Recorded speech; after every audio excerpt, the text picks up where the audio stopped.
수수료는 초기 세팅비 100만 원이에요. 한 번 결제하는 금액이 100원, 10엔, 10원 1엔으로 쳤을 때 100만 원까지면 8%, 7%, 6%, 5%, 4%, 500만 원 이상 팔면 3%만 우리가 수수료로 받아요. 나머지 금액 많죠. 관세, 운송료, 카드 결제, 수수료 뭐 등등등등 많은 게 있어요. 근데 그거는 그냥 실비만 어차피 내셔야 되는 거니까 내면 된다고 생각하시면 돼요. 항공은 1km에 680엔인데 소비자한테 도착하는 것까지예요. 근데 하루면 도착해요? 진짜 싼 거 아니에요?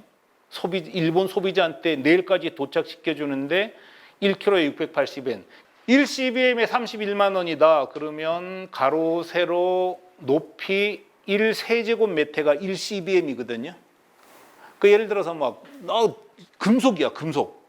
뭐 너무 무거워. 근데 뭐 CBM은 작잖아요. 31만 원 가지고 뭐 10개 쌓아도 되는 거죠.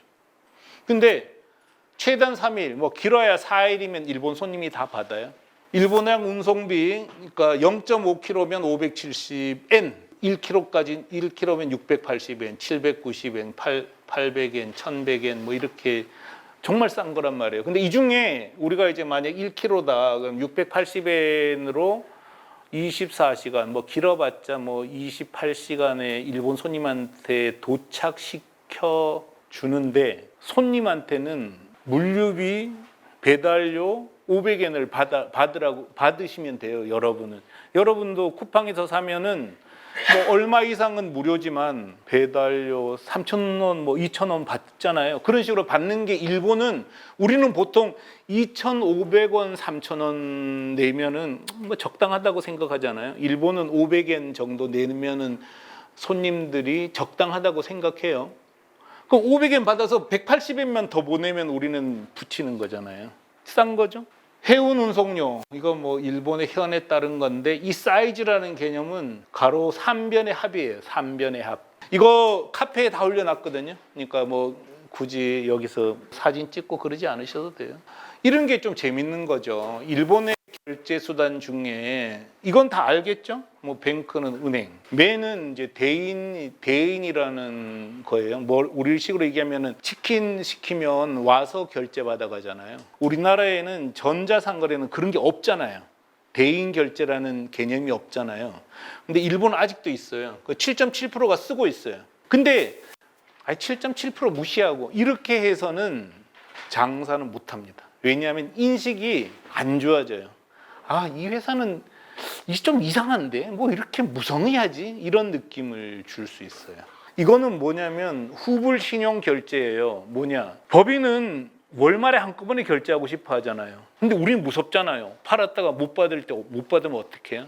이제 그걸 갖고 또 장사하는 사람이 있는 거예요. 거래해. 내가 책임져 줄게. 그게 후불 결제 수단이에요. 이것도 티쿠는 제공하고 있어요. 일본 전자상거래 업체도 잘 제공 못해요. 이런 거를 제공해야 고객은 안심하는 거죠. 여기는 그래도 진짜 뭔 꼬라지가 돼가는 회사야. 이런 안심할 수 있는 고객을 안심할 수 있게 만드는 게 정말 중요한 것은 검색어 광고. 한국에서 하는 행동을 일본 판매자도 똑같이 해요. 손님 어떻게 모으죠? 검색어 광고. 그 다음에 요즘은 소셜미디어. 제가 가장 강추하는 거는 유튜브 해야 된다고 봐요. 이제는 유튜브로 어떻게든지 계속 남겨야 된다고 생각해요. 제가 쓰는 방식은 저는 카페를 베이스로 깔고 카페에 올라온 글을 여러분이 단톡방 보시잖아요. 그렇게 계속 뿌리고 그 다음에 인스타는 이건 잘 안 맞더라고요. 근데 하여간 뭐 이제 나가긴 나가요. 그렇게 하고 또 메일 수집을 제가 했어요. 한 6만 명 이제 좋은 이제 데이터가 있는데 글로 뿌리고 그래요. 뭐 여러분이 뿌려달라고 하면 뿌려줄 거예요. 근데 일본에도 45만 명 데이터가 있잖아요. 한국에서 우리가 내 인터넷 쇼핑몰 홍보하듯이 똑같아요. 그냥 계약하는 거죠. 뭐 예를 들어서 상담하고 그다음에 뭐 물어보는 거 되게 많으시잖아요. 그리고 우리 경험을 계속 전달해 드려야 돼요. 어떤 형태로든지 자주 만나서 이 상품은 이런 식으로 홍보하는 게 좋지 않을까요? 뭐 이런 얘기를 해줘야 되는데 그냥 무료로 하면은 뭐 집중을 우리가 못해요. 계속 그 얘기만 하는데 뭐 전부 안 해버리면은 하겠다는 사람을 못 도와주는 거죠. 그래서 우리하고 계약하는 게 100만 원이라고 생각하면 됩니다. 추가 비용은 없어요. 추가 비용, 광고비, 물류 이런 건 전부 그러니까 실비용 발생하는 거고, 이제 실제로 거래가 됐을 때 판매 금액에 아까 본 것처럼 3%, 8%, 7% 이렇게만 그것만 내시면 돼요. 계약하고 안 하면 우리도 꽝이에요. 비용 문제는 제가 봤을 때는 한국에서 운영하는 것보다 더 쌉니다. 광고비 한국이 더 비싸요. 가장 좋은 거는 어느 나라도 가든 경쟁자가 없잖아요. 한국에서 어떤 걸 해야지 경쟁자 없이 할 수 있을까요? 특허받은 상품 내 거 있을 때, 그때 말고는 다 경쟁자 때문에 못합니다. 절대 못해요. 저는 하라 그래도 절대 안 할 거예요. 이제 협력 홈페이지 제작사는 쇼피파이 있고요. 여기 사장님 오셨고요. 일본인 채용은 잡코리아 있어요. 잡코리아에서 일본어 이렇게 치면 또 나와요. 거기서 하셔도 돼요. 저는 초기에 그렇게 했어요. 근데 사이트 또 알려드릴 거예요. 그거 올려드릴게요. 일본인 구하는 사이트 카페에 올려놓을게요. 항상 해외 직판할 때 제일 기본으로 가졌으면 좋을 태도는 어렵지 않아. 그리고 내가 직접 할 수 없는 게 있어요. 일본의 법인 만드는 거는 아주 어려운 일이에요. 사람을 관리해야 되잖아요. 그리고 비용이 한 달에 1,500만 원 정도 들어갑니다. 임대료, 법인장 급여. 그래서 또 이런 사람들도 있어요. 법인장 내가 아는 사람이 있는데 그 사람 월급 주고 쓰라니까요. 월급 안 주면 일 안 한다니까요. 사람은. 여러분이 일본 친구 일 대신해 주면 그걸 정성껏 하겠어요? 그러면은 한 달에 1,500만 원은 그냥 눈 깜짝할 사이에 없어진단 말이에요. 근데 그거를 티쿤이 대신해 주는 거죠. 일본으로 갔을 때 우리보다 경쟁력 있는 아이템은 인터넷으로 조사하면 다 나와요. 내가 아이템을 이게 일본에 될 것 같아. 그럼 여러분은 한국에서 물건 팔 때 이 아이템이 될 것 같아 어떻게 조사하세요? 인터넷으로 다 하시잖아요. 왜냐? 인터넷이 제일 싸니까. 나 이 주방용품이 될 것 같아. 근데 일본 시장이 어떻게 됐는지 코트라에 의뢰해요? 일본에서 쳐보면 돼요. 거기 주방용품 컨테이너, 그지? 통을 컨테이너로 보죠. 컨테이너 치면 가격 다 나오잖아요. 제일 싼 데는 있잖아요. 아마존에 일본 상품이에요.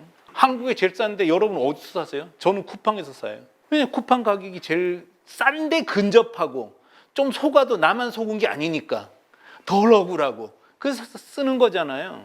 똑같다는 거예요. 그래서 인터넷에 조사하면 되는 거고, 한국에서는 어떤 상품도 경쟁자가 있어요. 근데 한국 상품을 일본에 파는 사람이 없다는 뜻이에요.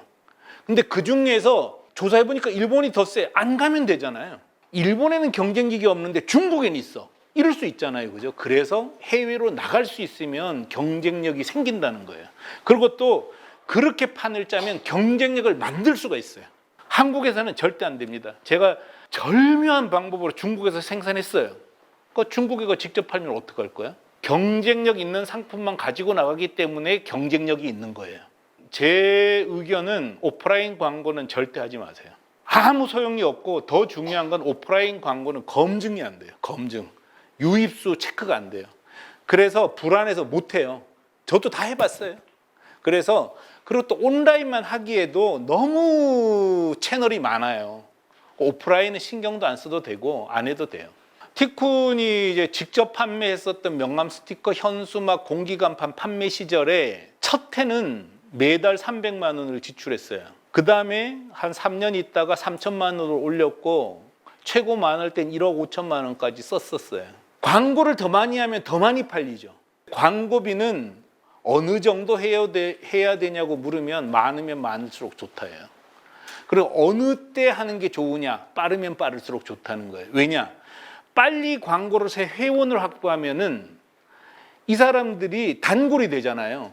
반복 구매를 한단 말이에요. 광고는 많으면 많을수록, 빠르면 빠를수록 좋다는 건 분명한데, 이거를 할 수 있는 사람이 사업가입니다. 못합니다. 부들부들 떨려서 못해요.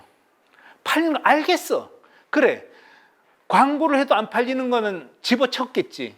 내가 광고를 할까 말까 고민하는 건 팔리니까 광고를 하는 거죠. 근데 300만 원 하는 걸 3천만 원 광고비 집행하는 건 있잖아요. 진짜 자기 손가락에 불 붙이는 것만큼 힘들어요. 떨려서 못해요. 근데 이거를 이겨내는 게 되게 중요한 것 같아요. 그 상품이 수요가 있고 경쟁력이 있을 때 광고하는 거죠. 이미 여러분은 다 아세요. 아, 이게 수요가 있구나 아시잖아요. 근데 경쟁력도 있어요. 그러면 뭐 진짜 일본에서 최고 큰 유명인을 데려다가 광고하면 성공하죠. 똑같아요, 그거는.